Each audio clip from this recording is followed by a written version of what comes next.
Hare Krishna. A warm welcome to all of you for today's Gita live session. It's a very interesting topic today, and the topic is solving problems with Lord's help.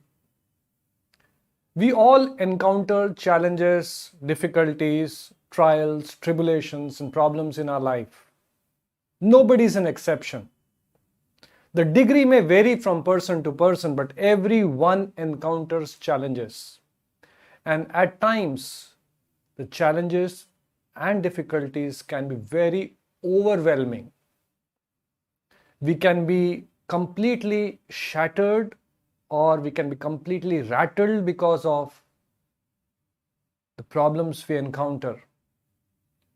So today's session, we're going to discuss about how we can remain strong, calm, and not get completely bewildered when we encounter such problems if we depend on the Lord, if we seek Lord's protection and guidance to take us through such challenging times. Before we get into the discussions, let us start the session with prayers. Request all of you to kindly join me. We can all fold our hands and offer prayers to the Lord for His blessings so that we can have a wonderful session with a lot of takeaways. Nama Om Vishnupadaya Krishna Preshtaya Bhutale Srimate Bhakti Vedanta Swamin Niti Namine Namaste Saraswate Deve Gauravani Pracharine Nirvishesha Shunyavadi Paschatya Deshatarine Jai Shri Krishna Chaitanya Prabhu Nityananda Shri Advaita Gadadhara Shivasadi Gaura Bhakta Vrinda Namo Mahavadanyaya Krishna Prema Pradayate Krishnaya Krishna Chaitanya Namne Gaura Tushe Namaha Namo Brahmane Devaya Go Brahmane Hitaya Cha Jagadhitaya Krishnaya Govindaya Namo Namaha He Krishna Karuna Sindhu Dinabandhu Jagatpate Gopesha Gopika Kanta Radha Kanta Namostute Tapta Kanchan Gaurangi Radhe Vrindavaneshwari Vrishabhanu Sute Devi Pranamami Hari Priye Vancha Kalpatarubhyascha Kripa Sindhubhya Evacha Patitanam Pavnebhyo Vaishnavebhyo Namo Namaha Hare Krishna Krishna Krishna Hare Hare Hare Rama Rama Rama Hare Hare. Like we have been doing in our previous sessions, we will cover three important principles today. The first principle is, kindly make a note of it. As we have been doing it, I will ask all of you to kindly type it out in the live chat a little later. Only pray when ... I repeat, only pray when ... If we only pray when we are in problem, we are in problem. In other words, this reminds me of a doha from Kabir Das. दुख में सुमिरन सब करे, सुख में सुमिरन करे न कोई। सुख में सुमिरन ये करे, तो दुख काहे का होए। Many of us definitely remember the Lord when we are in problems, not necessarily when we are going through some good times. Just like we have invariably in a house tube of Fevicol. Whenever we have to fix something, we take out that tube, apply that Fevicol, fix it, and once it's done, we keep the tube back in the drawer, to be taken out only if we have to fix something again. We cannot deal with God like this. God is not our order carrier that we just use Him whenever we want. In other words, we have to invest and cultivate a relationship with the Lord, not necessarily at the time when we are going through some challenges and difficulties. If we do that, many times people offer prayers very, very intensely, feelingly, when they are going through some difficult times, and at times they are dejected. And if their prayers are not fulfilled, they often lose faith in the Lord. When the World War II was happening, a lot of wives of the German soldiers, they were quite intensely praying in the church, praying for the safe return of their husbands from the battlefield. And unfortunately, many of them got killed in the battlefield and hence could not return. And needless to mention, many of them were quite shattered, bewildered, and also lost faith in God. Once there was a captain, he was working in Navy and he got retired. And he took up a small job, a small ferry which would take people from one island to another. He took up this job, and before he would start, every day without fail he would offer prayers. He would kneel down and he would offer prayers quite feelingly. And one day, while some young students were on some excursion and they happened to cross this, ocean from one island to another, and they had to be taken on a ferry.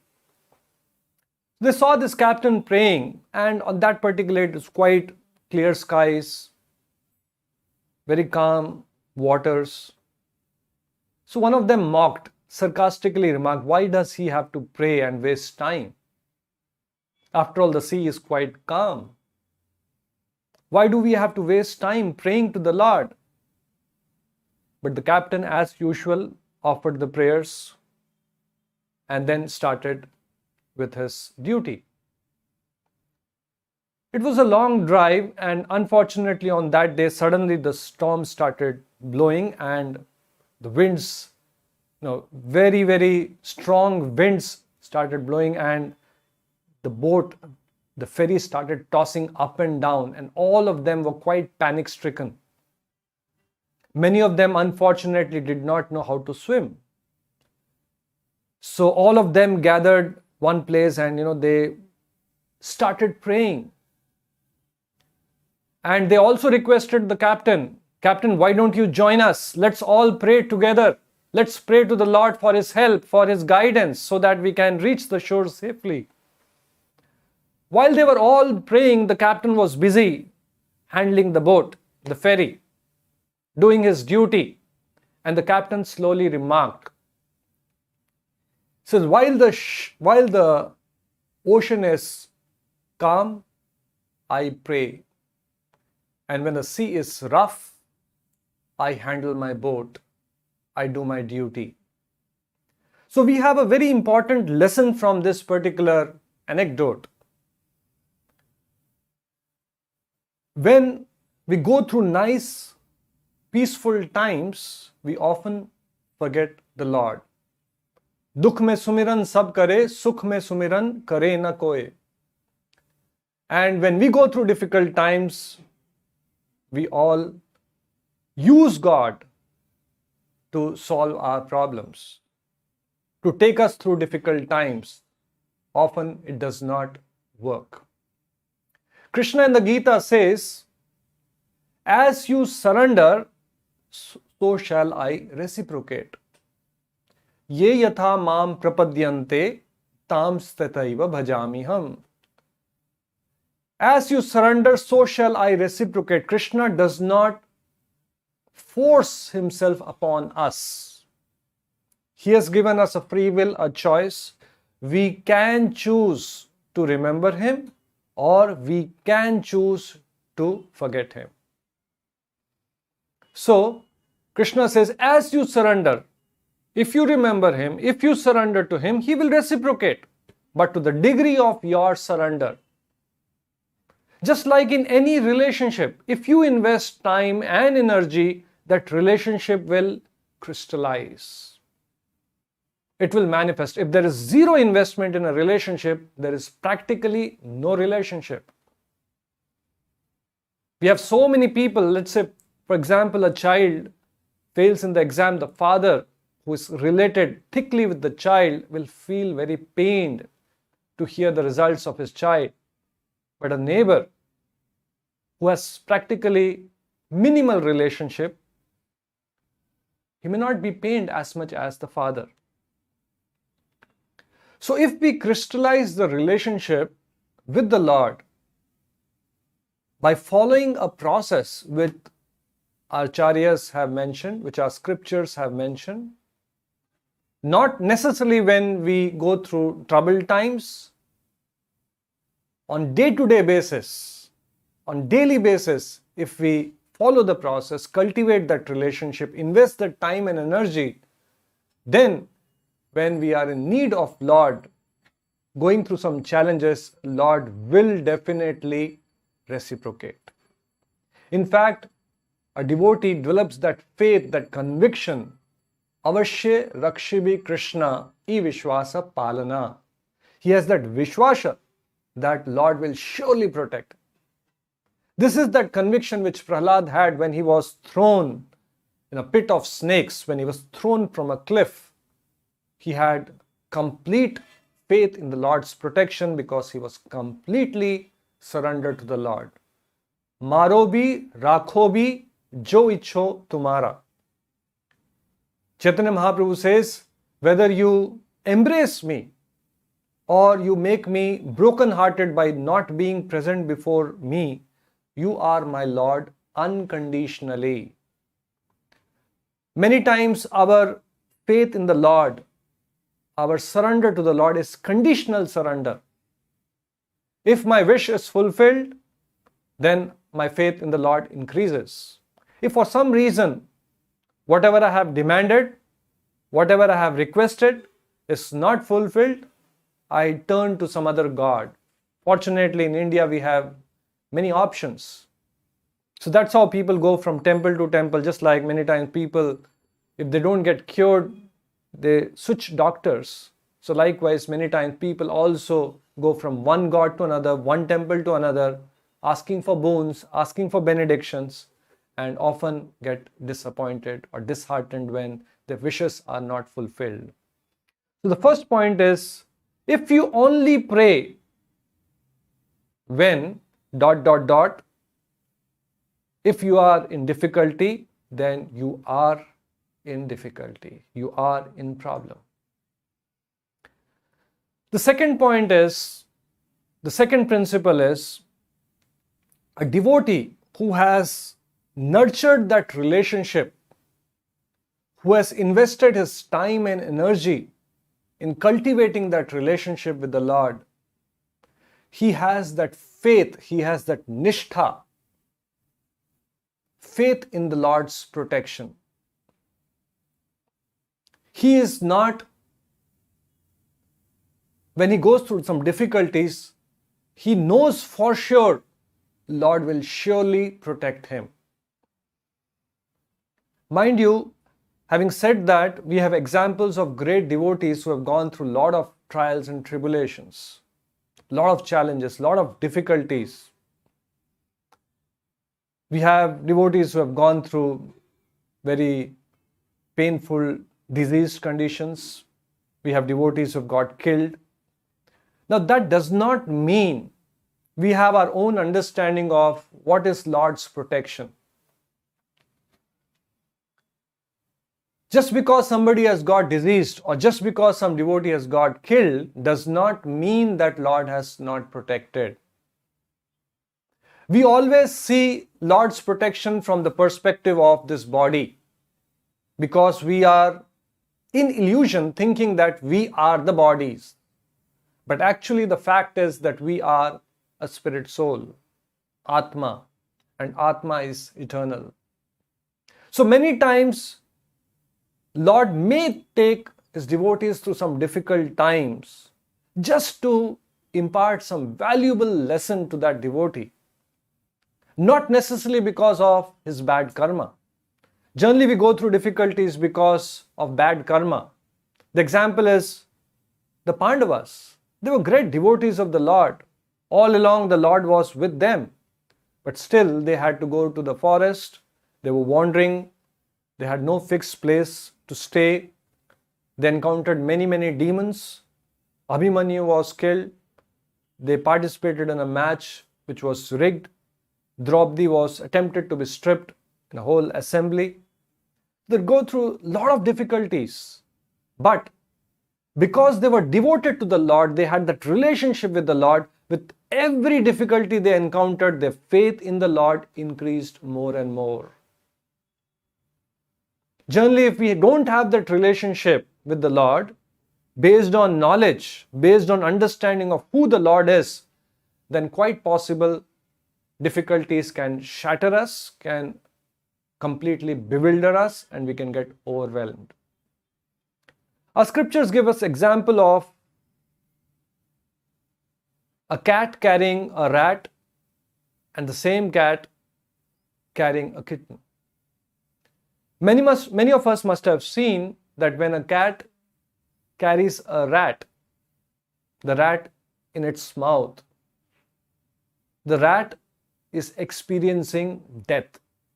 It knows that any moment it will be killed and it will be swallowed. In the same mouth, the kitten is also carried by the rat.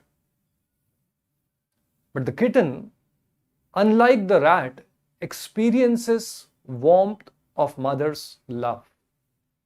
Same mouth, carried by the same cat, but one is experiencing death, another one is experiencing warmth of mother's love.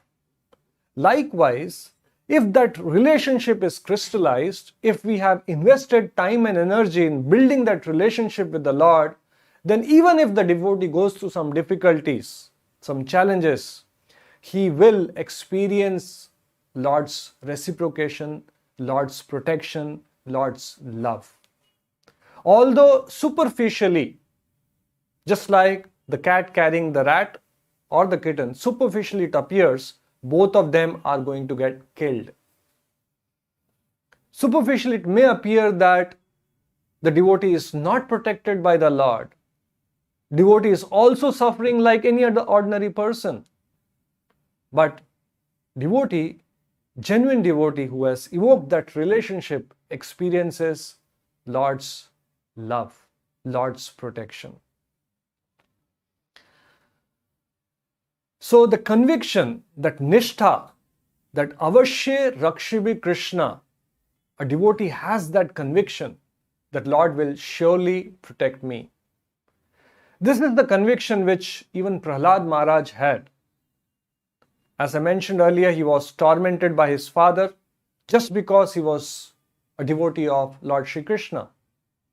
But he, in spite of all the challenges, all the difficulties he encountered, his faith in the Lord was unshaken.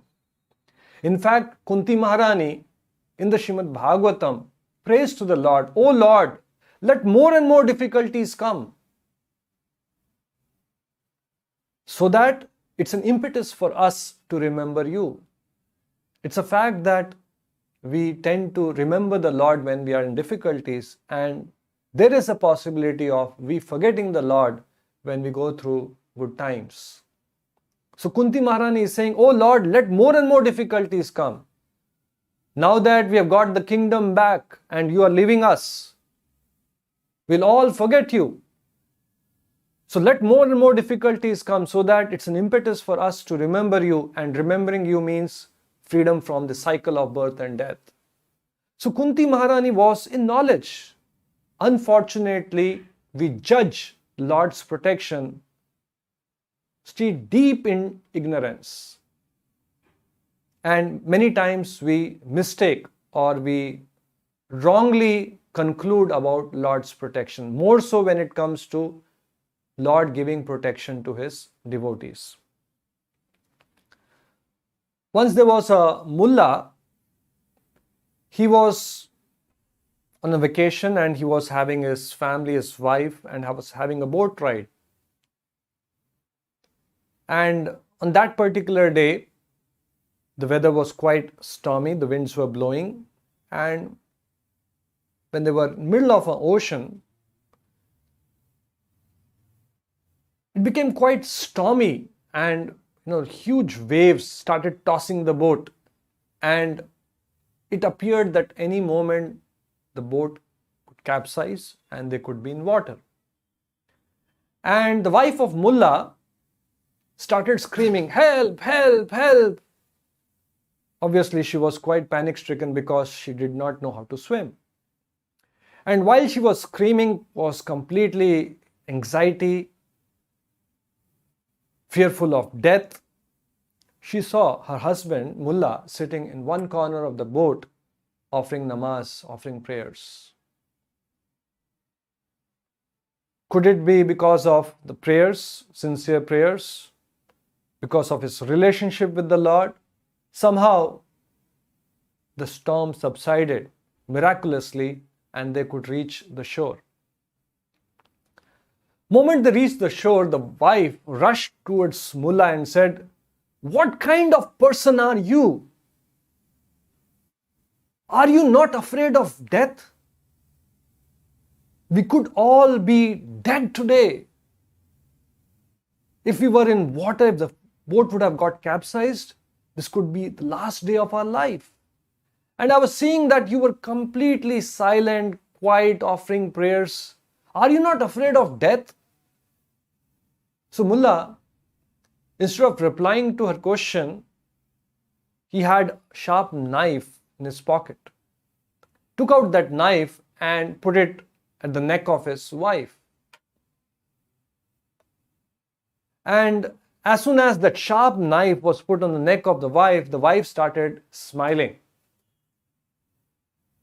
So the mullah asked, "Tell me one thing. Don't you see that it's a sharp knife? Next moment I could slit your throat and you could be dead. Are you not afraid of death?" The same question which the wife had asked. So the wife remarked, "The knife may be sharp, but the man holding the knife is my man." So Mullah also replied, "Yes, the storm may be quite strong, turbulent, but the man behind the storm is my man." This is the conviction which a devotee has. It is my Lord who is in control. It is my Lord who is the cause of all causes. And unfortunately, this conviction cannot be brought about just by offering prayers in difficult times.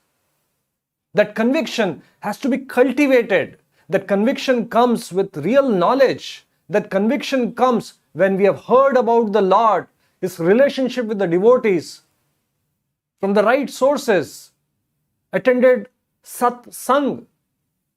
When that relationship is cultivated, when that relationship is manifested, then whenever a devotee goes through difficult times, he has that faith, he has that conviction, avashya rakshive Krishna. Krishna will surely protect. He is my man. I have surrendered my life to the Lord. Lord will surely protect me. In that sense, it's not like a gambling match. It is not some kind of a gamble. Yes, sometimes we may win or lose in a gambling match. But when it comes to the Lord, a devotee has that strong conviction, avashya rakshive Krishna. Krishna will surely protect me. And in case for some reason things don't turn up as per devotee's wish or as per devotee's desire, let's say something happens to the devotee, still the devotee, because he has that relationship with the Lord, he knows that it's the will of the Lord, there is a higher plan of the Lord, and hence he accepts it wholeheartedly, without any grudge, without his faith getting shaken in any way. So with these 2 points, let's today have some kirtans. We'll all enthusiastically participate in the kirtans. And immediately after the kirtans, we'll come to the 3rd point. Before we get into kirtan, I request all the devotees to put in the live chat the 2 points we have covered. And while the devotees are writing out those 2 points, we will also participate in kirtans. Hare Krishna.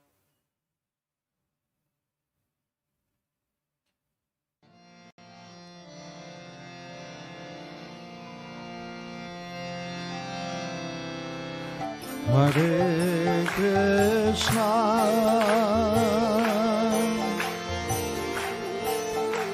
Hare Krishna,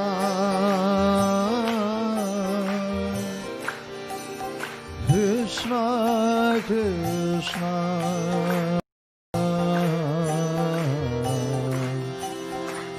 Hare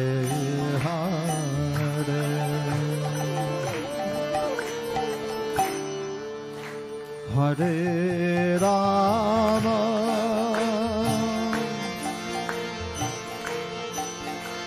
Hare Rama,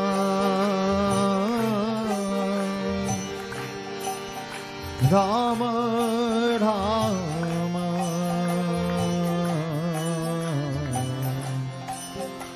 Hare Hare.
जय चैतन्य।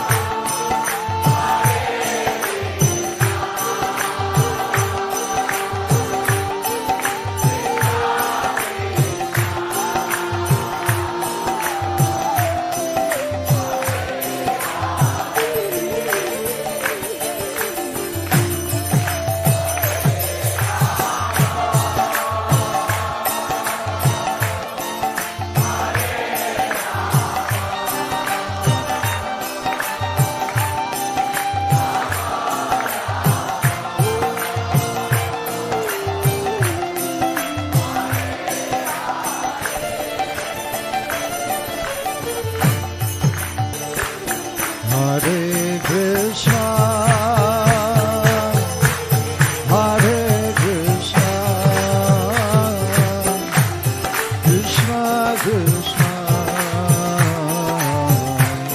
Hare Hare, Hare Rama, Hare Rama, Rama Rama, Hare Hare.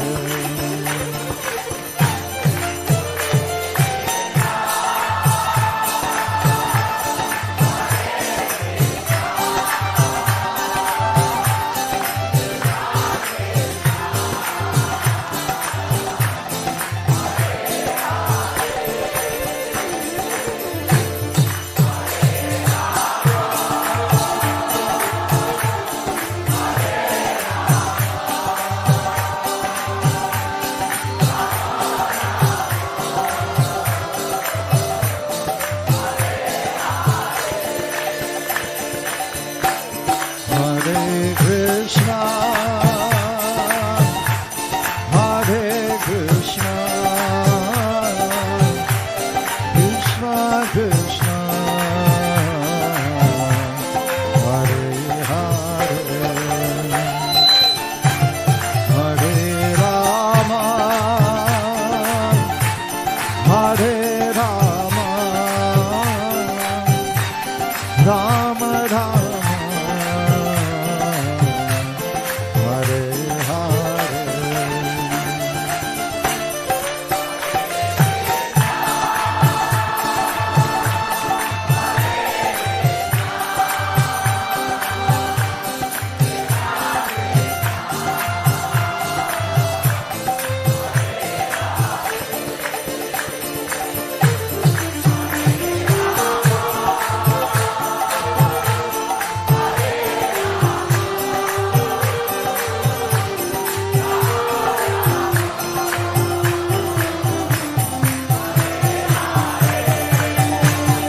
Hare Krishna,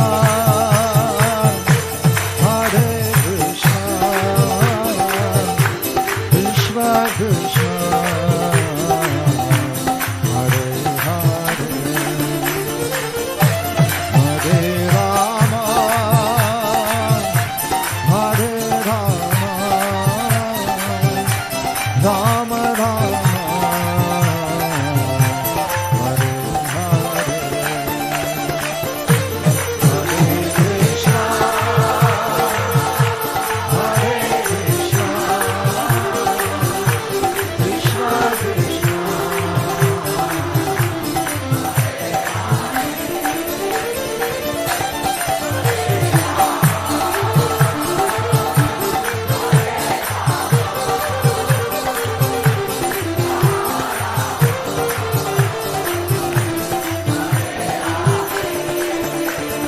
Hare Krishna, Hare Krishna, Krishna Krishna, Hare Hare, Hare Rama, Hare Rama,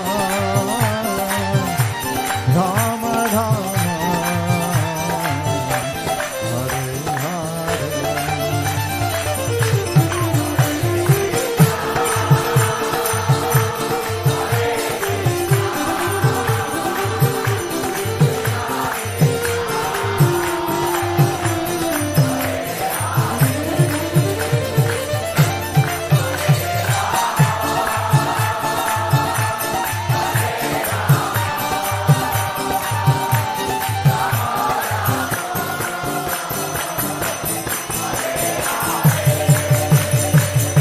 Hare Krishna, Hare Krishna, Krishna Krishna, Hare Hare, Hare Rama, Hare Rama, Rama Rama, Hare Hare, Hare Krishna, Hare Krishna, Krishna Krishna,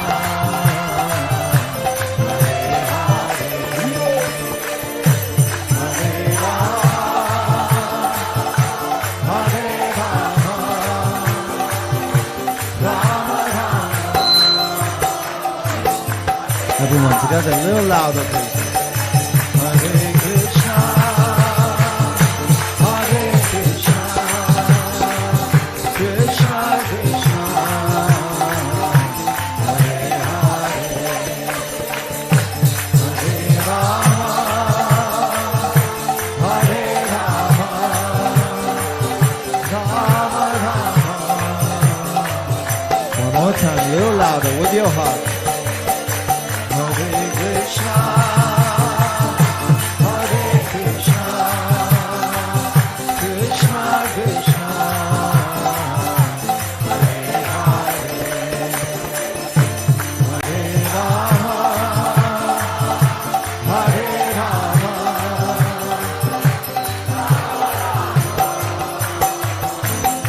One more time, a little louder, everybody. Hare Krishna, Hare Krishna, Krishna Krishna, Hare Hare, Hare Rama, Hare Rama, Rama Rama,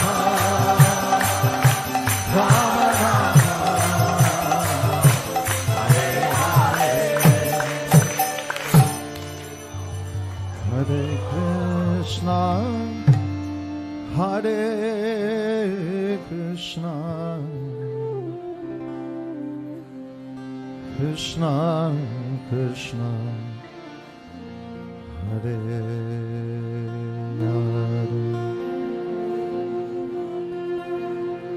Hare Rama,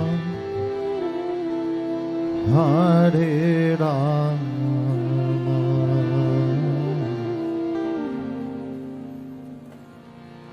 Rama Rama, Hare Hare.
Quick recap of what we have covered so far. The point one was, if we approach Lord only when we are in problem, then we have a problem.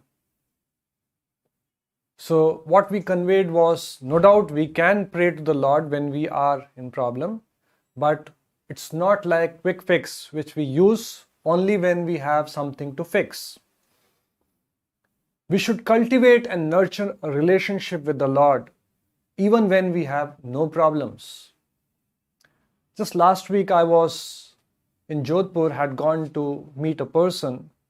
This lady runs a big hospital, 4-storied hospital. And I was very impressed. She's a devotee of Lord Shri Krishna. And one floor of the hospital, when you run some commercial place or let's say business, every square feet matters. In business terminology, it's called ROI, return on investment. Every square feet matters. So in that hospital also, I could make out that, there were small cabins, there were, operation theater. So obviously when the hospital is running well, you need space for expansion and for carrying out day-to-day operations. And I was very pleasantly surprised that in that hospital, one floor is dedicated to the Lord. Nice, beautiful altar with deities of Sitaram, Lakshman. We have Radha and Krishna, and we have Ganpati ji. And throughout the day, the worship goes on, the bhoga offering happens. It's truly keeping the Lord in the center of our lives. Then she invited us to her home, and as soon as I entered the home, again it was a very nice, pleasant experience. One room is dedicated to the Lord. The Lord is there in the center, and the Lord is carrying the Govardhan hill, Giri Govardhan, and you can do a parikrama. It has tulsi plants planted all around. So it was very nice experience. That is how we have to lead our lives, keeping Lord in the center of our lives, in the center of our homes. Many times in the homes, we do have some altar, but it could be in a small, insignificant place, let's say next to a store. Only in the morning, somebody goes, just removes the curtain, does some agarbatti puja, and then it's closed.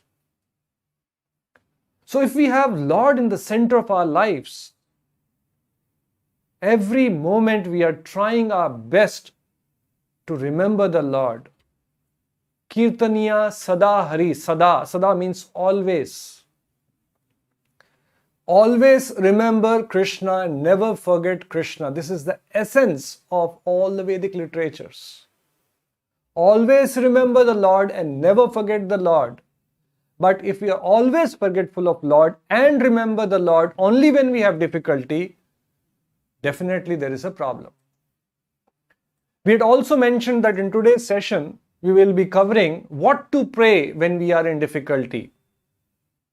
No doubt, there are some prayers which we can offer in difficult times, like Gajendra offered, but the main thing is the relationship with the Lord, the time and energy we have invested in cultivating that relationship, building that relationship. And if we have that relationship, we don't even have to offer the prayers, because Lord is there in our heart. He knows everything. Ma Sucha, He gives His commitment that you surrender to me, I will protect you from all sinful reactions. Do not fear. He has given His commitment. For His devotees, He will go even at the cost of breaking His own promise.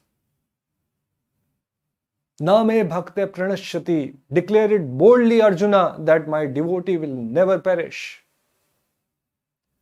So, if we have that relationship, if we have surrendered to the Lord, if we are consciously trying to remember the Lord, then not necessary that at times of difficulties we have to take out that sheet and offer the prayers. The Lord will surely protect, even without offering our prayers, because He is the well-wisher of His devotee. He reciprocates the surrender which the devotee has done. Prahlad Maharaj, we have great devotees in the Bhagavatam. Amrish Maharaj, Parikshit Maharaj, Bharat Maharaj. So many great, wonderful devotees who have offered wonderful prayers, exemplary prayers to the Lord. But if you analyze these prayers, these are all not requests for some benedictions. These are all prayers glorifying the Lord, praising the Lord for His wonderful qualities, with the conviction that Lord is there, He will surely protect His devotees. So coming to the third point, the third point is real protection and peace. We always are looking for peace. We are looking for security. It's our need. We always have a desire to be safe. When a person is traveling, we wish you a safe journey. People invest a lot of money for safety and security. What is real peace? What is real security?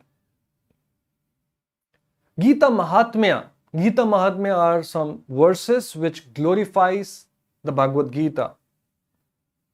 So let's read few verses and we'll get some idea as to what is real peace, what is real protection, what is dependence on Lord truly mean.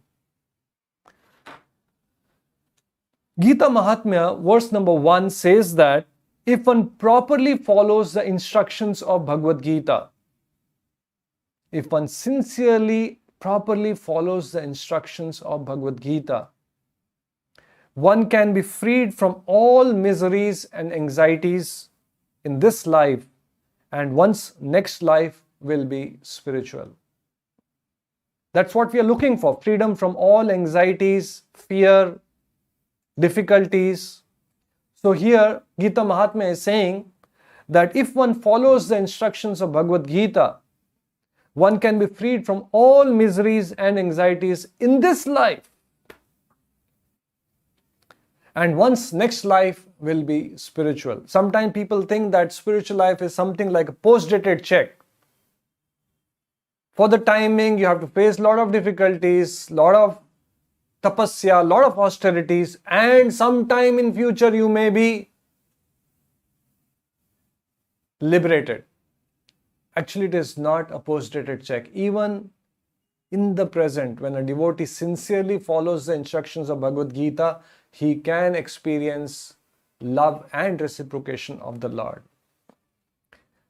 Further it says, if one reads Bhagavad Gita very sincerely and with all seriousness, then by the grace of Lord, the reactions of his past misdeeds will not act upon him.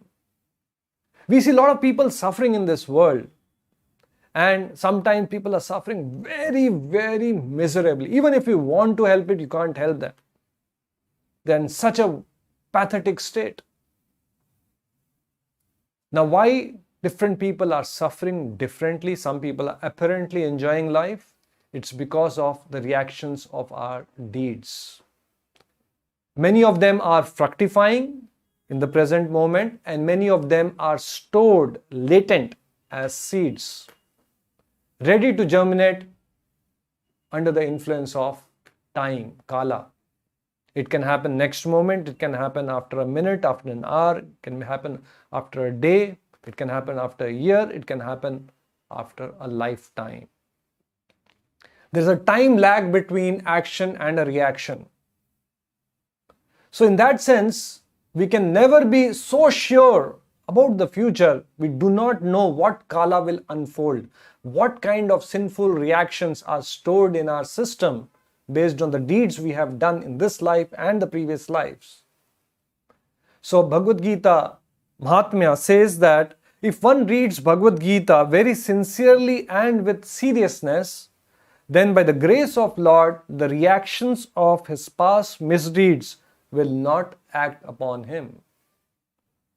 In other words, those reactions will be burned to ashes because of the mercy, because of the blessings of Lord Shri Krishna. That does not give us a license that we can act sinfully and also read Bhagavad Gita to nullify those reactions. In fact, the 10 offenses to the holy name says it's an offense if we use the holy name to nullify the sinful reactions and continue with our sinful deeds.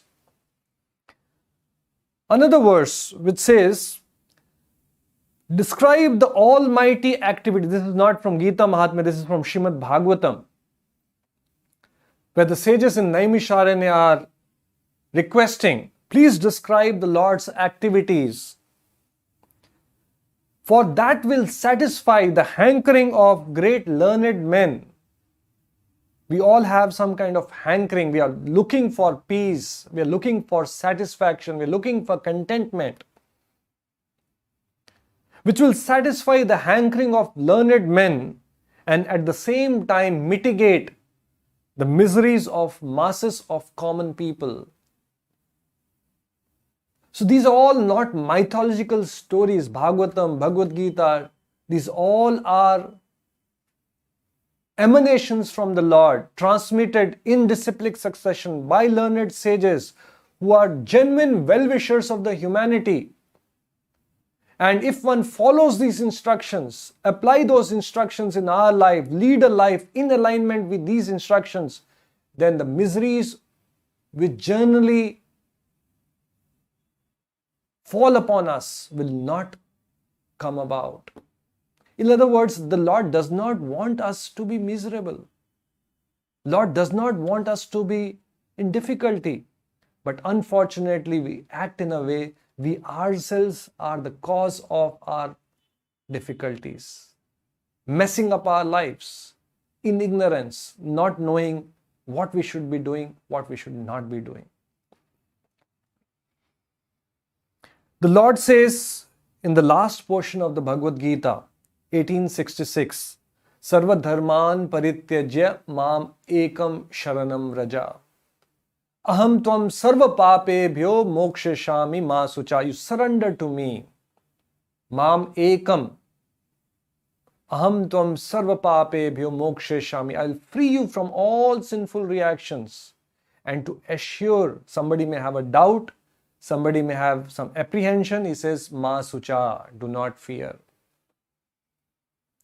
So a devotee of the Lord, when he follows the instructions of the Bhagavad Gita, when he reads Bhagavad Gita, when he chants the holy names of the Lord, when that relationship with the Lord is getting manifested in his life, he has inherent faith, inherent peace, even though externally he may be going through some turbulence. The example is given that at times the ocean at the top could be quite turbulent with a lot of waves, but deep within it is very silent, very, very calm. Prabhupada, in the last days, when he, in 1977, not keeping good health, he was in Vrindavan. Although physically, as far as body is concerned, I'm sure he must be in a lot of pain. The organs were failing and he was getting treated for multiple diseases, but his consciousness was clear. He was very, very calm, very, very composed, very, very peaceful. And with clear consciousness, he dictated the Bhaktivedanta purport even till the last date of his life. Generally, when we are in pain, we are difficulty, our mind is not in good shape even to think clearly. But Prabhupada was very peacefully, coherently dictating the Bhaktivedanta purport till the last day of his life. So, once there was a king who invited a lot of painters in his kingdom and asked them to paint a picture which depicts peace, calmness. That was the theme. And all the painters, they started painting, and in no time, they came up with wonderful, beautiful paintings, each of them depicting peace, calmness, tranquility. So the king, after going through all that pieces of art, beautiful paintings which were done by the different artists, he shortlisted few of them. Again, there was some panel of judges. With their help, shortlisted few paintings.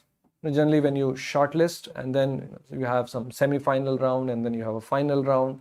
So they shortlisted few paintings. And it was quite difficult to ascertain which was the number one, which would be awarded the first prize. Most of them were, crystal clear water, nice pristine lakes with mountains in the background, with sky, the reflection of the sky on the waters. Everything very calm, very peaceful, very, very tranquil. Finally, the king was asked, Your Majesty, kindly go ahead and select the best one. The one which will be awarded the first prize. Go ahead and please select. After all, he was a king, so he was given the prerogative, go and select. Although most of the paintings were depicting, as I mentioned, peace, tranquility, there was one painting which was quite unusual. Quite unlike the theme which was mentioned to the painters, to the artists. This painting, there was painting of rugged mountains and the sky very cloudy, dark clouds and some kind of lightning pouring through. And from that rugged mountains, there was a waterfall with water gushing at huge speed, splashing. And it was it was not a scene which one can experience peace. The water was gushing in. It was not a calm waterfall. And by the side of that cliff, sometimes you have a small slit, some kind of a breakage between those rocks. You could see a small tiny tree protruding out, a twig. And on that twig, there was a nest made by the bird, and he was sitting with the other so-called children of the bird in that nest. Although the water was gushing through, the lightning was falling from the sky, the bird was sitting in the nest very, very peacefully. So the king remarked, I'll just read out that for you. The king remarked that although we talk about peace, we talk about tranquility, we talk about harmony, but real peace is when, in spite of turbulence, in spite of difficulties, in spite of all challenges, one can be peaceful within. That is real peace. Peace does not mean that there is no difficulty in life. Peace does not mean there is no challenge. Arjuna was in difficulty, but after hearing Bhagavad Gita, he still had to fight the battle of Kurukshetra, but he was peaceful within. He was settled within. So just like ocean, although there may be turbulence on the surface, but deep within it is calm and peaceful. Again, coming back to the first point, if we have developed that relationship with the Lord, if we have developed our conviction, avashya rakshibi Krishna, then we will have inherent peace deep within us. And in spite of all the trials, all the tribulations, just like the Pandavas, what all they went through, the inherent peace within, and one will be surely convinced that yes, Lord is there and He is protecting me. In all circumstances, He is my well-wisher and He will surely protect me. That conviction a devotee has, and because of that conviction, in spite of any difficulty, he is peaceful within. So this is the third point, real perfection, real protection and peace. So I request devotees, if you could help me with all the 3 points, and while the 3 points are being listed, we will take up some questions. Questions?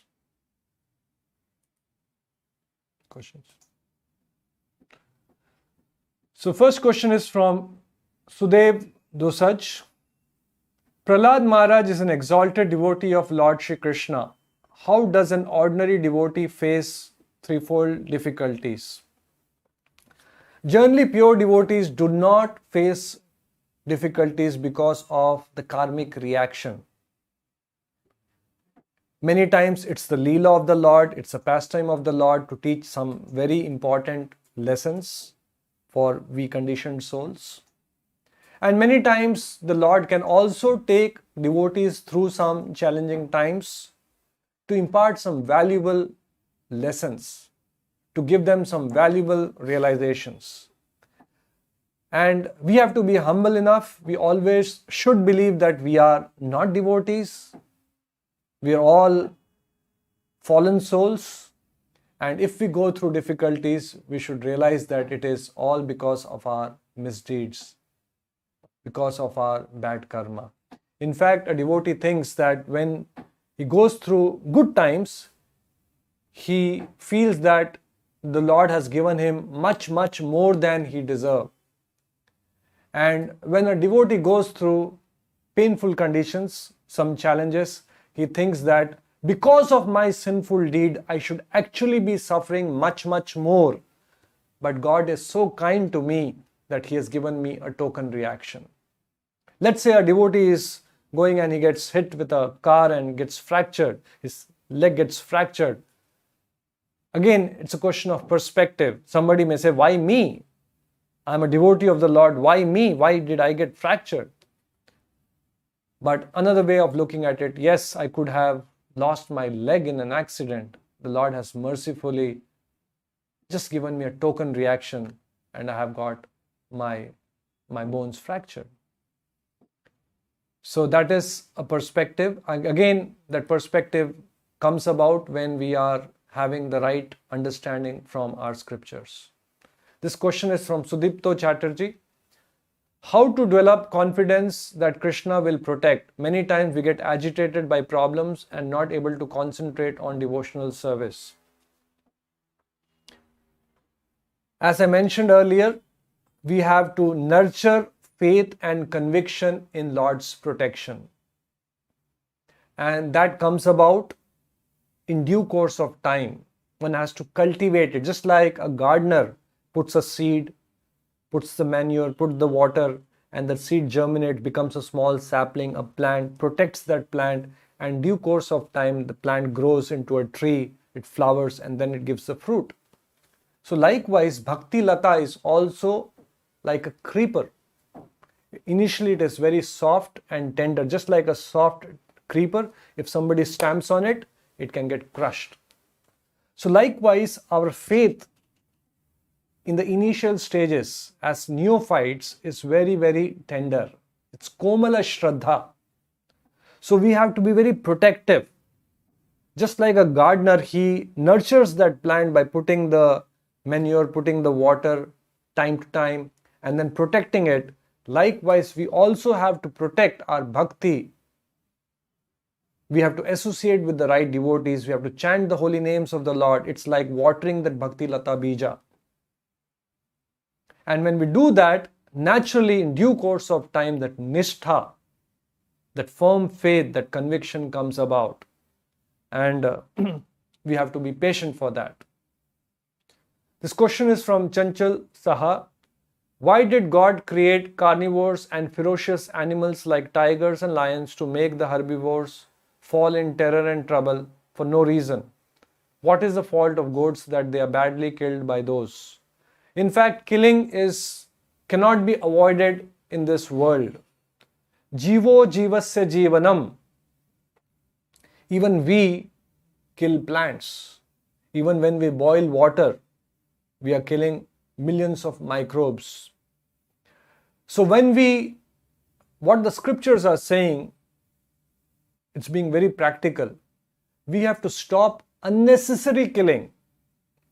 Many times when we talk about non-vegetarian food diet as an option, so a lot of people say even killing plants, even plants when you eat, you're killing plants. It's a fact. Many times the plants are killed. Not necessarily we just pluck the fruits, just like radish or for example carrots, we pluck the whole plant. So killing cannot be avoided. That's why in biology books we have studied the food cycle. One living entity is food for another living entity. And if some species get extinct, then the whole ecological cycle, ecological balance can get disturbed. So if Lord has made an arrangement that one living entity is food for another living entity, let us respect that arrangement made by the Lord. Even for us to sustain, we need to eat something. And even as vegetarian, it amounts to certain amount of killing. But Krishna gives in the Bhagavad Gita a recommendation that if we offer our food to the Lord, the prescribed and designated food, patram pushpam phalam toyam yo me bhakta prayachati, and take the remnants of the food as prasadam, then we are absolved of all sins, even though there is some amount of killing involved even in vegetarian diet. This question is from Meghna R.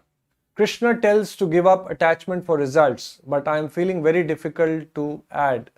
If you so desire, Krishna, in my prayer, how to give up attachment for results, Prabhuji? We all have limited knowledge, limited understanding of this world. We all have agyan and ignorance to different degrees.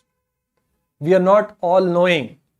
Many times what we have been asking for, what we have been praying for may not be in our real self-interest.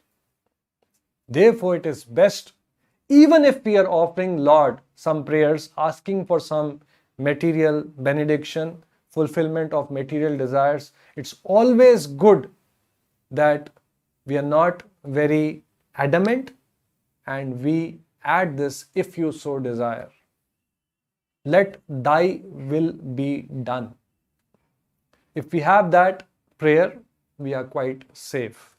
In other words, just like a child, he has faith in his father. The father is saying, do this, he does it. And if the father is saying, do not do it, he listens to his father.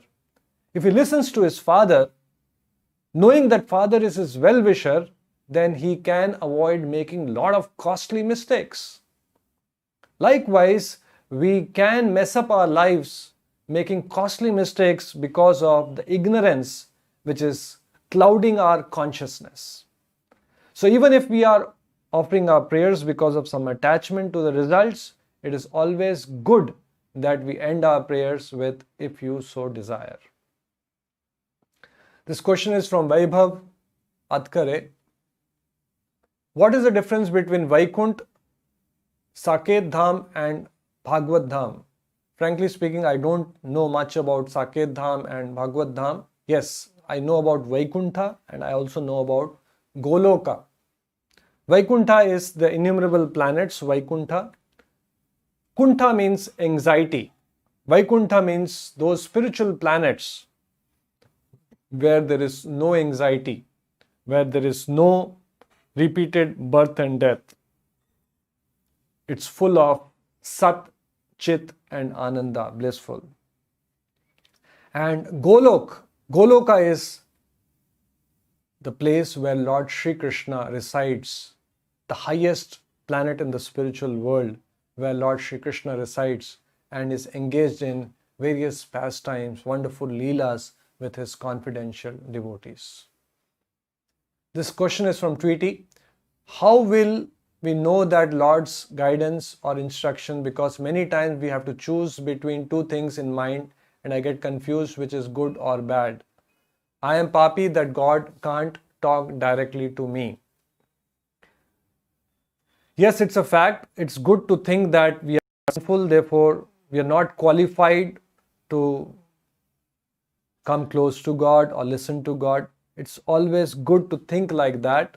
But if we have followed the process, followed the instructions which Krishna has given for us, followed the instructions of acharyas like Srila Prabhupada, then we can be sure that in spite of we being in a very, very fallen condition, in spite of we being very, very degraded souls, degraded personalities, soul obviously is never degraded. So we can be sure that the Lord will give us the right guidance. Krishna in the Gita says, I am in everyone's heart and from me comes knowledge, remembrance and forgetfulness. So if we are trying sincerely, just like I read the Gita Mahatmya, if one sincerely follows the instructions of Bhagavad Gita, then we can be sure that Lord will guide us, and whenever we are in dilemma, whenever we have some doubts, if we have followed the right process, if we have cultivated that relationship, then we can be sure that Lord is guiding me, is leading me and taking me through different situations for my good. This question is from Ajay Lakshya Chaturvedi. Prabhupada also says we must have faith that Krishna will protect us, but when we say that this to others, they may think we have blind faith. How to convince them as well ourselves? Faith is contagious. Just like in present times, we have this coronavirus, it's quite infectious. If we come in contact with a person who is positive, we can also get infected. It is quite obvious these days. That's why people talk about social distancing and keeping precautions. That's how we have quarantine, institutional quarantine, if somebody has tested positive. Likewise, faith or faithlessness, both are contagious. If we associate with a person who is very faithful, who has strong faith, strong conviction in the Lord, our faith will also increase. Likewise, if we associate with a person who is faithless, our faith will also shake. Charge flows from high level to low level. When Prabhupada went to US, he came in, a lot of people, a lot of hippies who otherwise were quite faithless. Many of them were atheists. But because he had strong conviction, strong faith in the Lord, anybody who came in touch with Srila Prabhupada or heard Srila Prabhupada, their faith in the Lord became strengthened. Many of them even joined the movement, surrendered fully their lives to serve the mission of the Lord.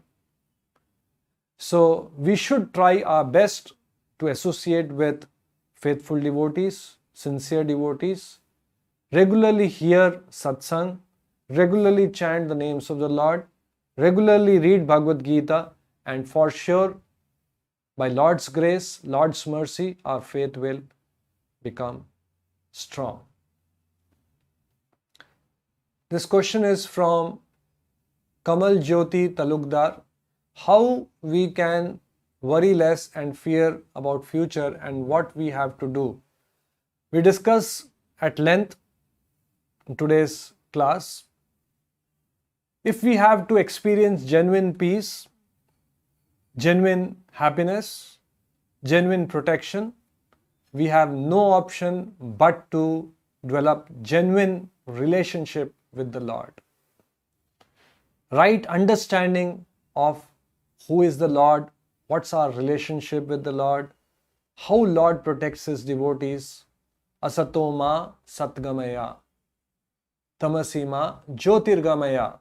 We have to come to light from darkness. We have to cut the knots of ignorance, torchlight of knowledge. And when we do that, obviously, we will have that faith, we will have that conviction, we will have less worry, we will have less anxiety, and we will experience genuine peace. In spite of difficulties in our life.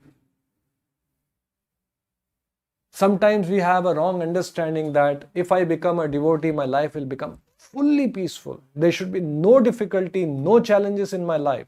It's a wrong understanding. In fact, if we become super peaceful, the first thing we will do is we'll forget Lord.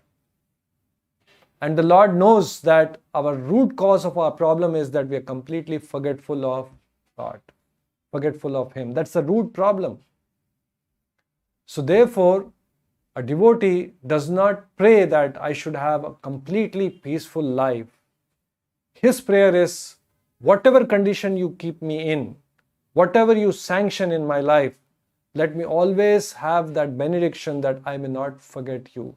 Let me always remember you. In fact, a devotee says, let me be born even as an insect, but let it be in the house of your devotee, so that I can always remember you. That is the benediction which a devotee wants, so that we never forget the Lord, and if we can remember the Lord, then it is all auspicious for us.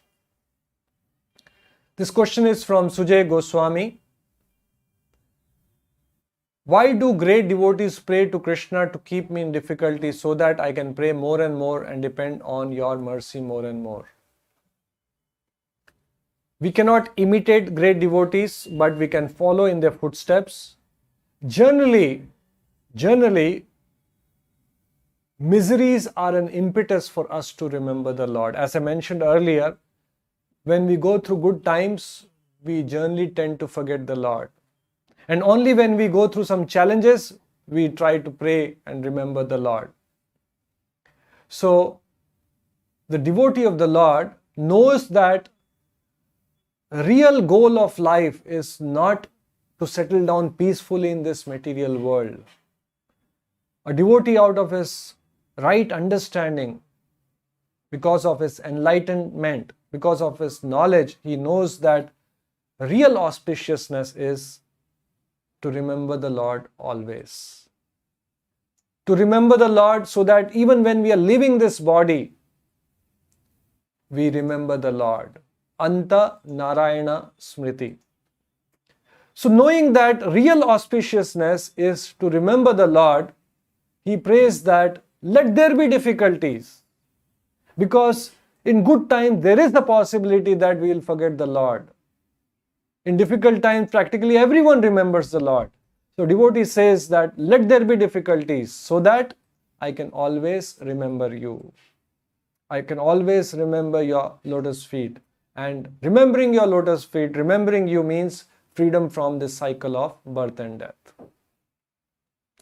This question is from Annie, 1508. Why devotees of Lord suffer more towards the end of their life while bad people go just in jiffy? Like Sri Prabhupada also suffered a lot in the end. As I mentioned earlier, apparently it looks like devotees of the Lord are suffering too much, just like the cat carrying a kitten, the same cat carrying a rat. Superficially, it appears that a devotee is suffering. As I mentioned earlier, a devotee, in spite of that difficulty, is experiencing Lord's protection, experiencing Lord's love, experiencing Lord's reciprocation, which unfortunately, in ignorance, we cannot perceive, we cannot appreciate. And that's why many times we get bewildered. So the right understanding is the devotees of the Lord are always protected by the Lord, and they, because of their devotion, experience such protection always. This question is from Ajit Pal Singh. How to continue in bhakti while experiencing money problems in life, meaning money is required for survival? Yes, money is required for survival. We do our duty. As a matter of duty, what needs to be done? We need to look for a job, look for ways of earning good money.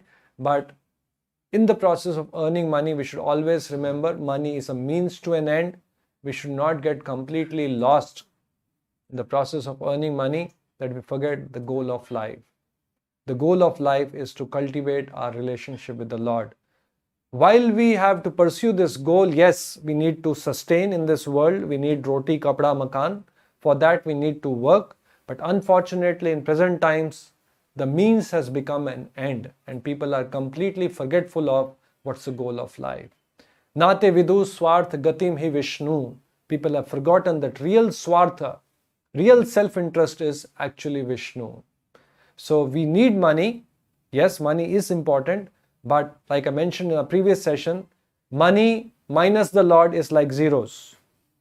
The main thing is to have that one in front of the zeros, and then yes, if required, we can have multiple zeros, and each of the zeros will have value if we have Lord solidly placed in front of those zeros.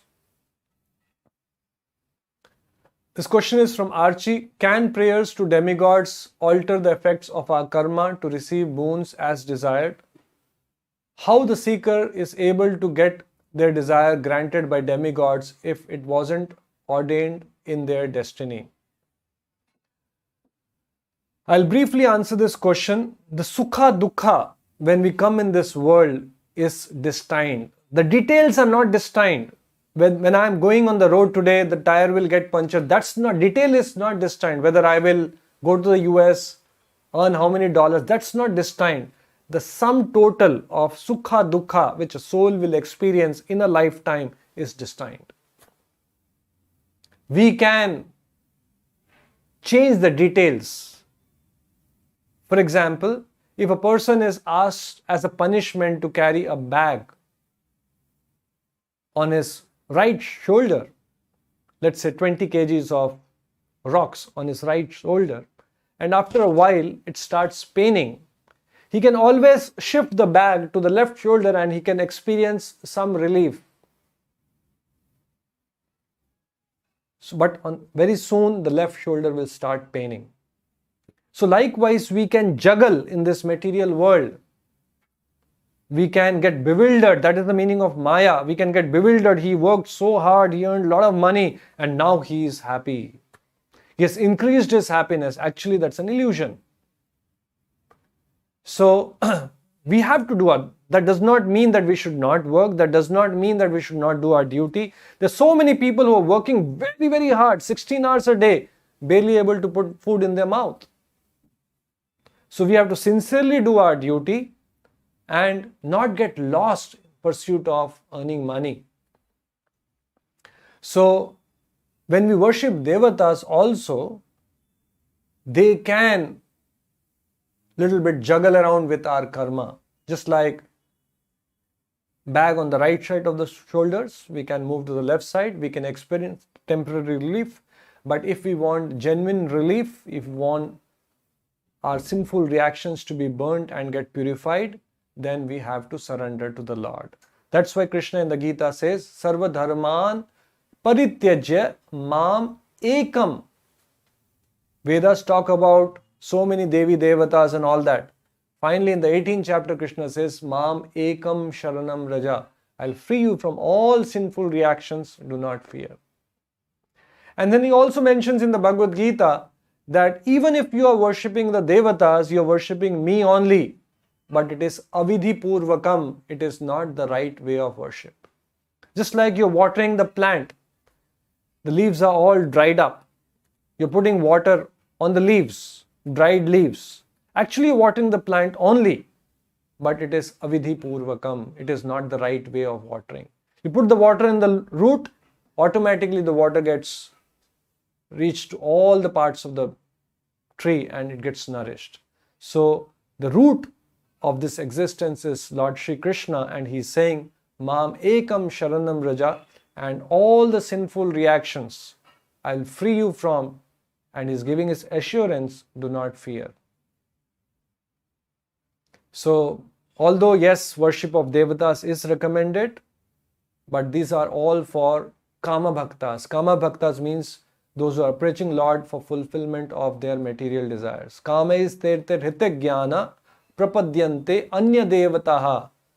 Kama, because of kama, whose hrita jnana, whose intelligence has been stolen away, the real good sense has been stolen away, they approach various devatas for fulfillment of their material desires.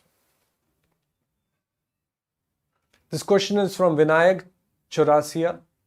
I am not doing any job and I am in fear what will happen to me in future, but I study for some job, but I am in fear that I find risky to do it. Please tell what's your opinion. We all are in different conditions because of our past doing, as I mentioned earlier. We do our duty. If you have to search for a job, if you have to apply in different portals, please do it quite religiously, quite sincerely. Krishna consciousness does not mean that we become lazy and start philosophizing that if Lord wants, I will get a job. Yes, we have to sincerely do our duty and simultaneously pray to the Lord, if you so desire, please help me with a good job. Do our spiritual duties, chant the names of the Lord, read Bhagavad Gita, and also do whatever needs to be done to get the right job, while depending on the Lord. They are not mutually exclusive. Either you are searching for a job or you are Krishna conscious. You can be searching for the right job, putting right efforts in Krishna consciousness. This question is from Chanchal Shah. If after cooking vegetables and then taking as prasad removes the sin, then why the same process can't be carried out for non-vegetarian food? It's a good question. A lot of people ask this question. Krishna in the Gita mentions what can be offered to him, what categories of food which if offered to him, he will accept. Patram, pushpam, phalam, toyam. Patra means leaf. Pushpam means flower. Phalam means fruit. Toyam, water. So Krishna has recommended what categories of food, if offered in love and devotion, he will accept. By the way, when we offer sinful, for example, non-vegetarian food, it amounts to unnecessarily giving pain to innocent and unnecessarily. It's not a designated food. As I mentioned, killing cannot be avoided all put together, but we eat our designated food in a way prescribed by the Lord, then we are absolved of all sins. So meat, non-vegetarian, is not a designated food for human beings. If a carnivore animal, a tiger, kills a goat and eats, it does not incur sin because it is designated food. But for us, it's not our designated food. This question is from Saurav. Is it true that if death happens at night is best? If it happens at night, then it is not eligible for liberation? This is not the right understanding. The right understanding is we will get liberated from the cycle of birth and death if we are fortunate to remember the Lord at the point of death. Anta Narayana Smriti. Yam yam vapi smaran bhavam tyachti ante kalevaram. Whatever our consciousnesses, whatever our thoughts are at the point of death, that kind of body we will get in our next life. So if we are thinking of the Lord, then it is all auspicious, and there's a good possibility that the soul will get liberated from this cycle of birth and death. This question is from Sunidhi Sharma. How can we reduce our stress of any problem while we continue to pray and touch with the Lord? Yes, we have to follow the process, and while we are following the process, diligently trying to follow the instructions of Krishna in the Gita, we can request Lord to give us the strength to withstand, to go through the difficulties without losing faith in Him. We can request the Lord, we can pray to the Lord, oh Lord, I am so fallen, I am completely bewildered, I want to surrender to your lotus feet, I want to depend on you, I know that you are the protector, unfortunately I do not have faith, please give me strength, please give me the right knowledge, please give me jnana, bala and kriya so that I can go through all this with complete dependence on you. We can offer such prayers. We can also say, Lord, it is becoming difficult for me to tolerate this. Please give me your protection. Please give me strength. Please give me the right knowledge.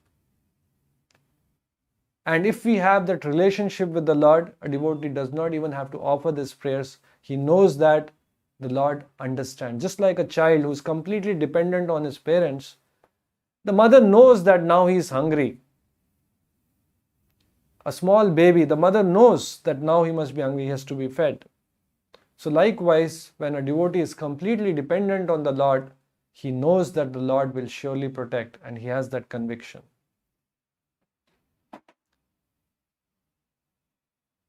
This question is from Prince. I am doing job in railway at night and day as loco pilot, but I have not getting so much time to chant in proper manner. How can I do?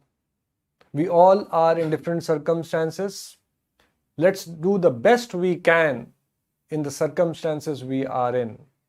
The Lord is not interested in how much we are offering. The Lord is interested in seeing how much we are sacrificing for Him. I've given an example. A person, let's say, has 1,000 rupees. He gives 100 rupees. Is more dearer to the Lord than a person who gives 10,000 rupees and who has millions of dollars in his bank. The Lord is seeing the sacrifice. The Lord is seeing in what circumstances is He offering. So if circumstances are very trying, try the best you can. Do not compare with others. You may not be in a position to chant all 16 rounds attentively sitting in one place. Do the best you can. And the Lord will definitely accept that offering and give His blessings. With His blessings, in due course of time, even the circumstances will change. They will become more favorable. But let's do the best we can in the circumstances we are in without complaining or blaming anyone, including God. So with this, we come towards an end. Thank you very much for joining us today. Look forward to having you again next Sunday, same time, 4:30 p.m. Hare Krishna. Srila Prabhupada ki jai.